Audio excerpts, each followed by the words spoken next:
magazenga nshimira Imana yangejeje ngaha shimiye umukozi w'Imana wo muri Repentance Imana imwongereza amavuta yo gusengera abantu ndashimiye n'umuntu yashikanye muri runo rushengero ngaho hafi mugabo urushengero ntabwo narinzi nahora namanduragirika nanje mfise ingorane nyinshi zindemereye naraje ngaha muri ya misi ya Roventeye naje mu minsi ibiri ariko narabonanye n'umukozi w'Imana ku munsi wa kabiri arambarira ivyanda ati urabandanya usenga nari mfise ikibyimba ino kwizosi egera hano tubwire gato ariko iminota iraheze nari mfise ikibyimba ngaha ku rutugu aha wamengo ni umuntu mbetse abantu bakambarira ngo ugomba kuzogwara inyonzo ariko ndagenda no kwa muganga barabura indwara ngwaye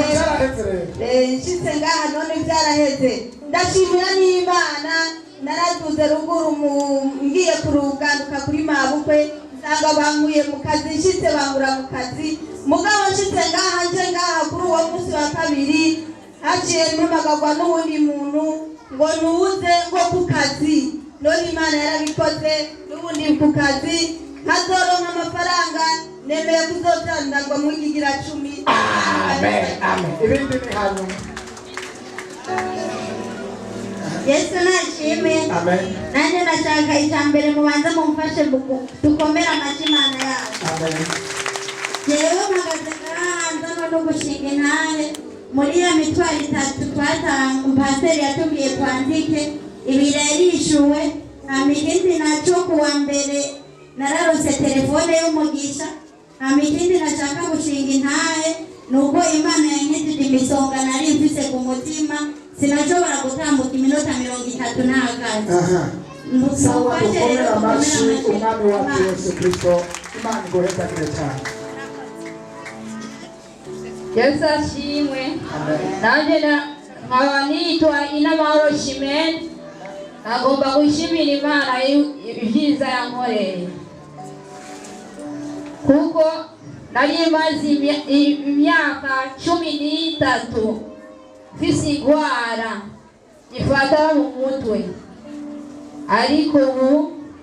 Imana yarayikuye yose Imana yarayikuye umutwe wawe uri muzima tukomera amashi umwami wawe nagomba gushimira Imana wabyumvise washimira Imana imyaka 13 ugwaye ariko uri muzima mumfashe dukomera amashi umwami Yesu Imana hafi cyubahiro Yesu aguhemugisha mukobwa wa Yesu Yesu ashimwe mpagaze nshimira Imana ku munsi wa mbere narafashwe n'indwara iyo ndwara ndiyumvira ukuntu nza kuyiganira muganga byari ibintu byamfashe birya hama rero candibuka yuko umudogiteri wo ngaha yampaye umuti candisiga nabyutse byahetse Yesu ashimwe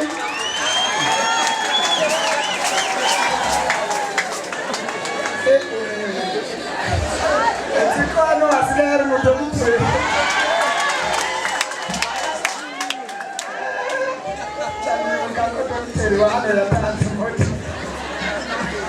Yesu mwami w'abantu mwakira imiti y'umukira indwara mu izina rya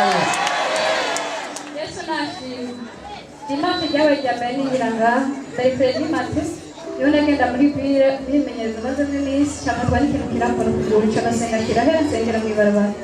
ngeze muhira mfatwa n'ibintu by'imisonga burya ngiye kubwira mukuru wanjye acambwira ati nyabura niho ndarembye gusaza njyewe ndamagenda ahubwo niho ndapfuye niho ndetse nibumenye nko mfise nimero yanyu cyane abandikira SMS maze kubibandikira haciye umwanya nagiye no kwafisa amahoro menshi cyane ndababaza usambwira mu bantuje kirenga ko ntibyabaye ko gusa Imana baranyerekana nk'Imana niho vandredi mwijana ryama hari saa 8 kise gahunda yo kuza kubyuka kumviriza buye kutumwa kuri radio nari mvuye ngaha nyene numva nyene kubyutse cyane ndagenda numva noja gukumara ibyo ndaraba ko tubana kwibarabara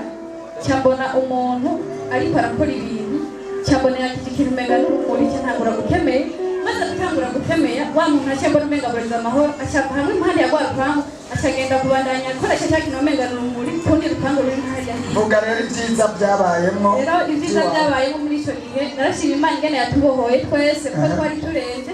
kandi nawe uri muganga twari dufise atari imana kudukiza amen baca mvuga ngo pasiteri wo ngaha imana bimuhera umugisha kandi muhera ko mugororo turawakira kuko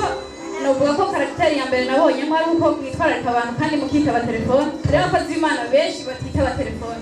ibyo rero yesu abahera umugisha kandi nongera nshima yuko n'ubu ibyo bikibandaye satani ibyakora byose twama twabibonye byamaze gutsindwa nageze kubyuka turambona wa muntu akunda akurikiwe n'ikintu umenya n'ikiyabo twongera turabyuka turasenga yesu nahabwa icyubahiro kirapfa kijya kiyabo ntuzosubira kukibona ukundi turacica mu mwanya tugomba dusenga yesu ashimwe amen nanje ku munsi wa gatanu barantumiye hano hama ndaza mwebwe nyene barahamagara ati abadamu batwara inda zigakoroka bahaguruke tubasengere genda mva hariya ndaza subi inyuma gato mu kwezi kwa mbere nari mfise inda y'ukwezi n'igice ariko abadokiteri barambwira ngo iyo nda iracyari ntoya ntibayibona hanyuma iyo nda yari yagiye muri trompe hama ndagera igihe biranka ndavugwa biranka ariko ndagenda dogiteri ambwira ati iyo nda no kuyivana ariko yarambwiye ati ugende muri bloke baca barankuramo trompe hama maze kubikuramwo icabaye nuko barangiriye cesarienne hama je naguma numva ibintu bimbabaza mu nda nkibaza ngo ni anesthesi itaramvamwo sinakunda kubona ukora ku nda kuko numva hari ikintu umengo n'ikibuye hanyuma rero ndaza ngaha vendredi baradusengera nshitse muhira ndabwira umushingantahe wanje nti je nakize kora ngaha wumve ahankoze nakoma induru hanyuma rero arambwira ati aho hantu ndakeneye kuza kuraba ikintu cocera kukijiji bure turi kumwe ngaha nawe yaje ndashima imana ko imana ari nziza indwara zinyegeje irazibona zirakira kandi mw'izina rya Yesu sinari numva noshobora nko gusimba ariko ubu ndasimba imana ihabwa icubahiro amen n'umutware wawe imana imuha umugisha ko yagushigikiye akagera hano nawe hari icyo imana igiye kumukorera mu ku kwezi kandi cy'umugisha mu izina rya Yesu Yesu nashimwe amen ndashimira imana cyane rwose yuko yamuhaye akazi hama nimuyitera amashyi icyo amen yatanze akazi ubu nzinduka ujya ku kazi dukomere amashyi umwami Yesu ndafashe